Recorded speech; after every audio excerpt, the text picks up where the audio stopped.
Hey friends, it's Reverend Cat completely bundled up. Oh my goodness. It's almost ridiculous. Thanks for bearing with me. It's literally 9 degrees ish, and with the wind chill, it's supposed to feel like negative 14 Fahrenheit right now. So there you have it, folks. Welcome to New York City. I did feel, however, that it was important to share a few thoughts in a timely manner because this really matters to me. So there's that. Oh gosh. Anyway, I wanted to share that it doesn't take much digging, I'm sure, to figure out, to uncover, if you will, that one of my mentors in the field of holistic health and healing over the years has been Deepak Chopra. I even make reference to it in one of my videos quite openly. I felt quite honored and privileged to get to study and work under him and his late fabulous business partner, Dr. David Simon. There obviously has been a lot of news recently about Deepak, and I'm distressed about it. I'm disturbed by it. I am re-traumatized by it, and I say re-traumatized because I didn't experience misconduct or inappropriate behavior from him. That has been my truth and my lived experience, and I certainly stick by the truth of my personal lived experience. I cannot speak for anyone else.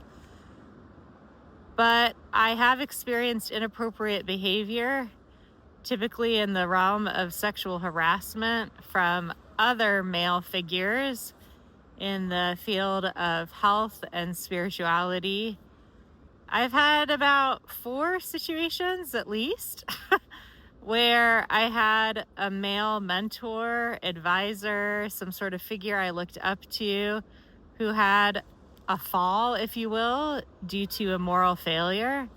And it's hard for me to even speak about this because I'm still in recovery from some of these situations. I might be for years to come, even with all of the tools and resources that I have at my disposal.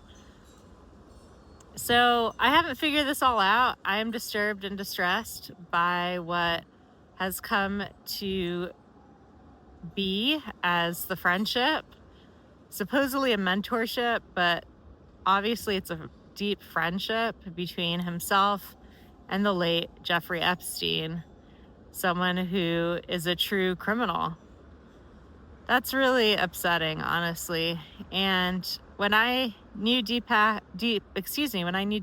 when I worked for him at the Chopra Center in New York City in Midtown West Manhattan, I was there from 2006 to 2008-ish.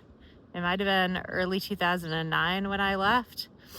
I was there during my graduate school years. When I knew him, I felt trusting of him. I felt like he was a pretty decent judge of character, though not always. We all have our blind spots. But again, he dealt with my spouse and I. I actually met my spouse at the Chopra Center, and we have a lot of history there. But to circle back, Deepak treated my spouse and I, at that time my spouse-to-be, my future spouse, with kindness, care, respect, generosity of spirit. When my parents visited the Chopra Center, I even introduced him to my parents. I mean, that's how much Deepak and his work meant to me. I learned a lot from him.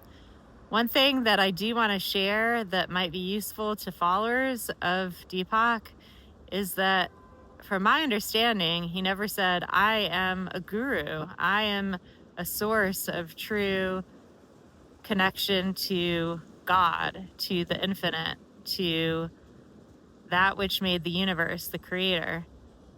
I never heard him use language like that. In fact, I would hear him push back when people would try to elevate him or put him on a pedestal. I'd hear him literally say, I'm not a guru. I am simply a teacher. I am simply a former doctor who happens to have written a whole lot of books. And yes, he is brilliant in many ways, and he's a good business guy, you might say. Some may beg to differ, but in many ways, I saw him as a good business guy. But we all have our shortfalls, and I'm not here to defend him or stand up for him. But I do want to say that for those who are calling him a fraud or a jerk or whatever, realities are always more complex than that, more complicated than that. And that's the trouble with reality, right? On this human plane, reality is nuanced. There's always context.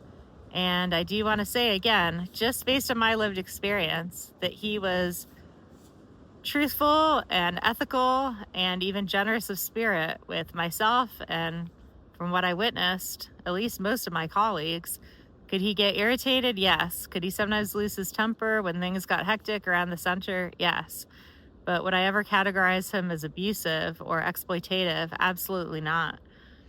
So I just think that before we get extremely vicious and want to cut him down to size, maybe we should exercise a spirit of looking at our own faults, our own sin, our own issues, and then choose to associate with whom we wish to associate and choose to follow those whom we wish to follow.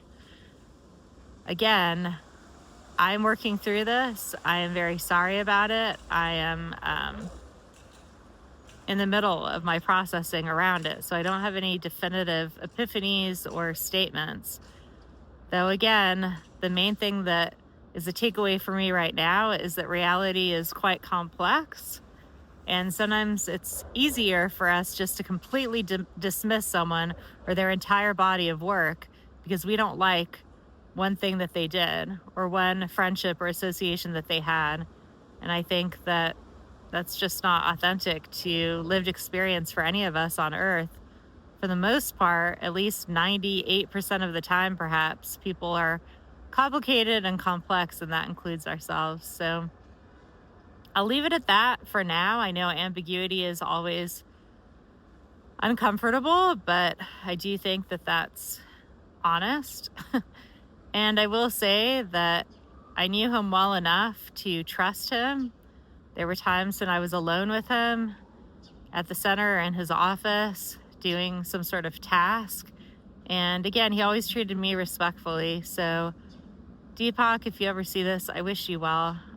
However, I would also invite you to continue to search your own heart and take stock of why you would have been connected to such an individual, such a character who truly engaged in crimes against humanity.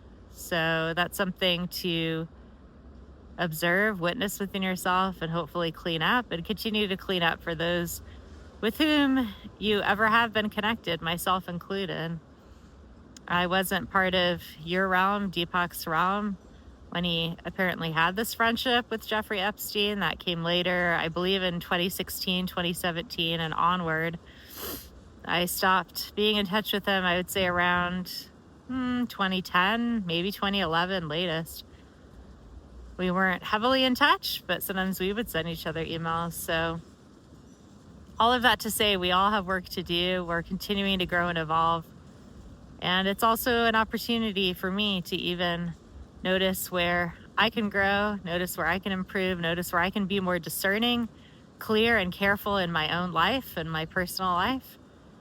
And I hope that this invites us all to be truer versions of ourselves in alignment with God, our higher selves or our true selves, and each other. Many blessings, and I'm with all of you. Again, if you were ever part of Deepak's life or his work or his companies, I'm so sorry that we're going through this, but I also think that it is an opportunity for us to clean things up in the integrity department. All blessings to you and yours. Take good care.